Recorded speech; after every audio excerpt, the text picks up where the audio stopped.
this exhibit is opening right now for the first time to the public. So this right here is the NHS Skate Museum. NHS 的滑板博物馆。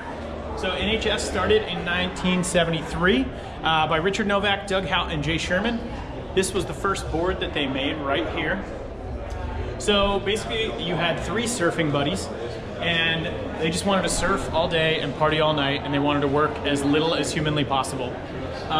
So they were making surfboards, and then they had the raw materials, and basically they got burnt on a deal, had a bunch of extra fiberglass. Their friend Jimmy Hoffman in Hawaii asked them if they could make 500 skateboards. They did, sent them to Hawaii, and they sold out overnight. Wow. And so that's how it all started. Oh, that is a story. And so these are some cool, super cool original shirts from back in the day, like the team shirts. They're so amazing.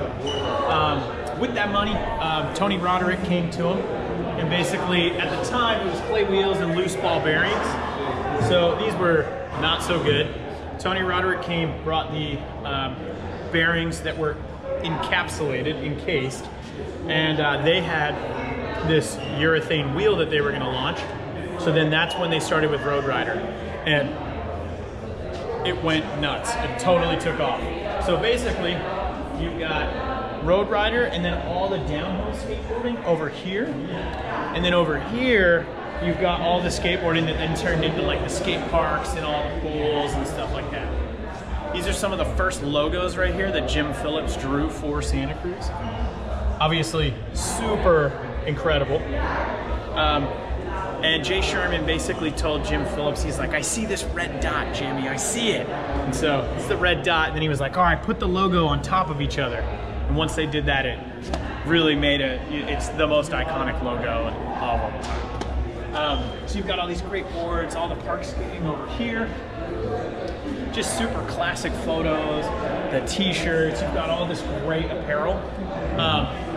And then you've got all the downhill stuff over here. This one's really cool. So this right here, Bob DeNike.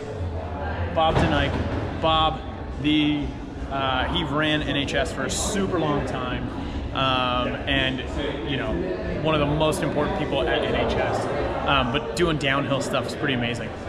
This right here, we've got the John Hudson speed record. So when you come through the museum, even though I'm goofy, you gotta pop it down regular foot, and you gotta hot tuck for it. So then they had basically the Hester Pool series. NHS actually secretly funded all of this stuff at the time just to build skating and to create the competitive spirit, and here we are all these years later. I just think it's truly amazing. All the pads, the apparel, the helmets, super incredible. Then we make our way over. You got the founding of independent trucks. This cute guy over there. So you had Ermico and you had NHS. They were both working on different trucks. They had the Stroker prototype, and then you had the NHS prototype.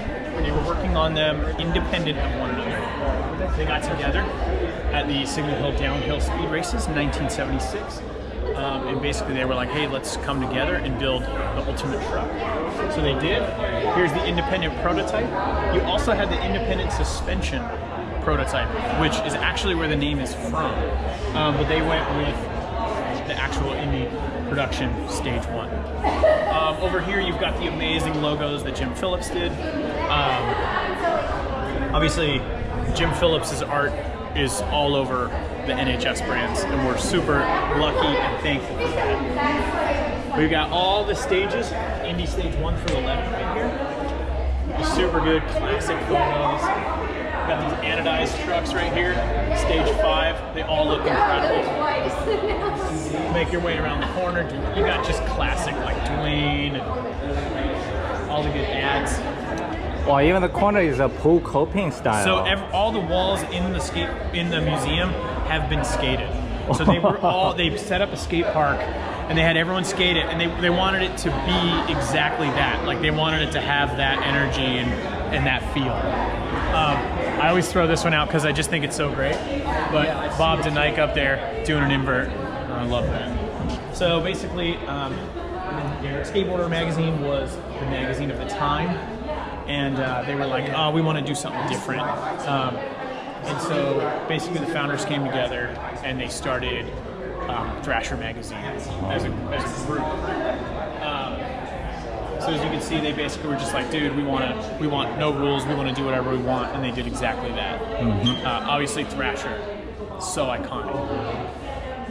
Then you get into the Phillips studio era. Jim Phillips basically came together. Did you watch the documentary last night? Oh, yes. Yes, amazing. Amazing. You gotta go see the Jim Phillips documentary, everybody over there. Yep. It's going to be incredible. So Jim Phillips came together and they created some of the most monumental artwork in skateboarding history. Basically though, when he got introduced, they were just doing simple graphics. SantaCruz and the Stinger, I think the Stinger was actually the first one that they ever did.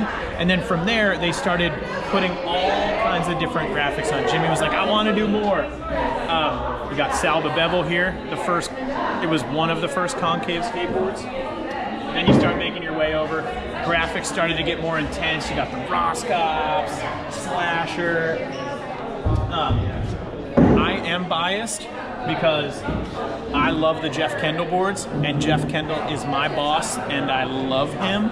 So I just go, this End of the World is one of the coolest graphics of all time. Wow. You got the good Salva stuff. I mean, anybody over there, you gotta come check out the NHS Skate Museum. I can show you this, but until you see this in person and see the actual pencil sketches of the toy box that Jim Phillips did for Jeff Grosso, I have chills right now because it's so amazing.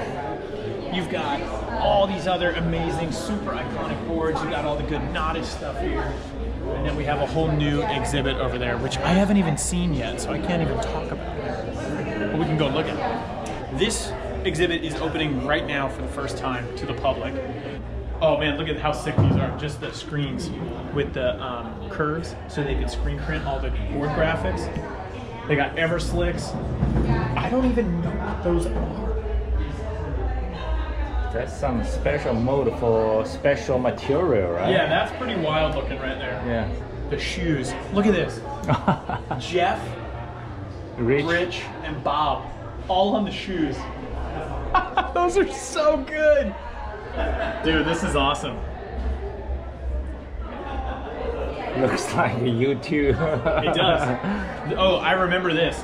So this one right here, they made that graphic. They were like, oh, it's so good. And then our legal department saw it, was like, you cannot do that. Why? And so I think they made like 10 of them or something like that before they were like, no, it's cut. Man, so much good stuff right here. And the most popular today. Yes, we just released the Pokemon blind bags. These things went nuts globally. It was the coolest release we've done since I've been here, and I'm so thankful. This was one of the raddest things, the independent spine. Man, just such a cool, this part of it is unbelievable. Should we go check This out is the outside? brand new. Yeah, let's go. Let's go check it out.